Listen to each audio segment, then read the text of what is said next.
রাজ্যের নজরে পড়ুয়াদের নিয়ে স্কুলের দেওয়া তথ্য ভুল, ভুয়ো, অসামঞ্জস্যপূর্ণ তথ্যে কড়া পদক্ষেপ। সংশ্লিষ্ট স্কুল কর্তৃপক্ষের বিরুদ্ধে শাস্তিমূলক পদক্ষেপ। স্কুল শিক্ষা দফতরের কড়া নির্দেশ। আরো একবার জানাই, রাজ্যের নজরে পড়ুয়াদের নিয়ে স্কুলের দেওয়া তথ্য। স্কুল শিক্ষা দফতরের কড়া নির্দেশ। ভুল, ভুয়ো, অসামঞ্জস্যপূর্ণ তথ্যে কড়া পদক্ষেপ। সংশ্লিষ্ট স্কুল কর্তৃপক্ষের বিরুদ্ধে শাস্তিমূলক পদক্ষেপ। স্কুল শিক্ষা দফতরের কড়া নির্দেশ।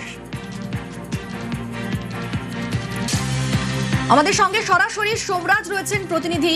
সোমরাজ, প্রথমেই জানতে চাইবো যে কি নির্দেশ দেওয়া হচ্ছে এবং কেন এই পদক্ষেপ, এর সঙ্গে কি অনুপ্রবেশের কোনো সম্পর্ক রয়েছে?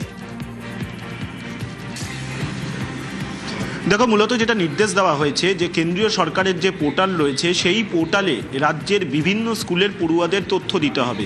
পড়ুয়াদের তথ্যের পাশাপাশি তাদের বাবা মার নাম অর্থাৎ অভিভাবক অভিভাবিকার নাম ঠিকানা উল্লেখ করতে হয়।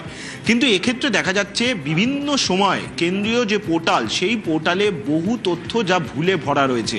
সেই কারণেই বিভিন্ন জেলার জেলাশাসকদের চিঠি লিখে রাজ্য স্কুল শিক্ষা দপ্তর বলেছে যে যাতে কোনো ভুল তথ্য না দেওয়া হয়, যাতে কোনো ভুয়ো তথ্য না দেওয়া হয় বা সামঞ্জস্য নেই এমন কোনো তথ্য না দেওয়া হয়। যদি কোনো তথ্য দেওয়া হয় এই ধরনের, তাহলে সংশ্লিষ্ট স্কুল কর্তৃপক্ষকে শোকজ পর্যন্ত করা হবে। এবারে যেটা প্রশ্ন, কেন এই নির্দেশ? তুমি দেখেছো রাজ্যে সম্প্রতি এসআইআর প্রক্রিয়া হয়েছে। এসআইআর প্রক্রিয়াতে নাম বাদ গেছে এবং নাম বাদ যাওয়া তাদের মধ্য থেকে যদি কোনো অভিভাবক অভিভাবিকার নাম থাকে এবং সেক্ষেত্রে সেই স্কুল পড়ুয়াকে চিহ্নিত করা, তার কারণ নয়া সরকারের একটা বিষয় স্পষ্ট, যে সামাজিক সুরক্ষামূলক প্রকল্পগুলি দেওয়া হয় যা স্কুলের ছাত্রছাত্রীরাও পেয়ে থাকেন, যারা রাজ্যের নাগরিক নয় দেশের নাগরিক নয়, তারা কোনোভাবেই এই পরিষেবা পাবেন না। ফলত এক্ষেত্রে চিহ্নিত করে নেওয়া যে যারা এসআইআর প্রক্রিয়ায় বাদ পড়েছিলেন তাদের নাম, সেই অভিভাবক অভিভাবিকাদের নামগুলো কি এই তালিকায় অন্তর্ভুক্ত রয়েছে, এটা যেমন একটা খতিয়ে দেখা। দ্বিতীয়ত আমরা দেখতে পাচ্ছি যে অনুপ্রবেশ ইস্যুতে দেখা গেছে একাধিক ব্যক্তি তারা ভুয়ো নাম ব্যবহার করেছেন, অর্থাৎ তারা তাদের নাম বদল করেছেন।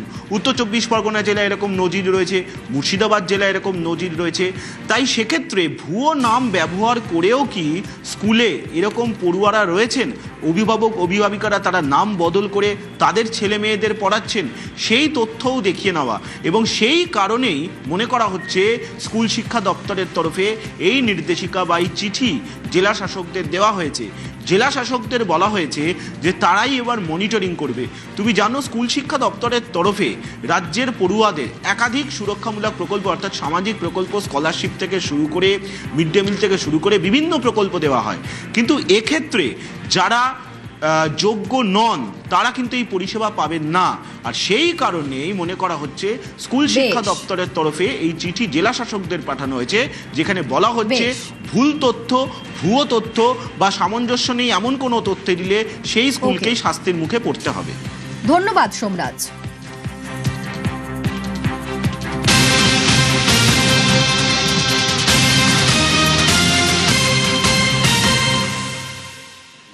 রাজনীতির সঙ্গে যুক্ত থাকা শিক্ষকদের স্কুলে হাজিরায় কড়া শিক্ষামন্ত্রী। আগের সরকারকে আক্রমণ শিক্ষামন্ত্রী। আগের সরকার যেভাবে চাকরি বিক্রি করে শিক্ষাটাকে ধ্বংস করে দিয়েছে, সেখান থেকে তুলে আনাটাই আমার কাছে এখন বড় চ্যালেঞ্জ এবং আমাদের সরকারের এটাই লক্ষ্য। আমি নিজেও তো স্কুলে ছিলাম, আমি স্কুল করেছি, পার্টি করেছি, আজকে মন্ত্রী, আমি এখন স্কুলে যাই না। তো যারা ছিল তারা এখন যদি স্কুলে যায় ঠিকই আছে, স্কুল যদি না গিয়ে থাকে তাহলে পরে সে ব্যবস্থা আমার দপ্তর নেবে।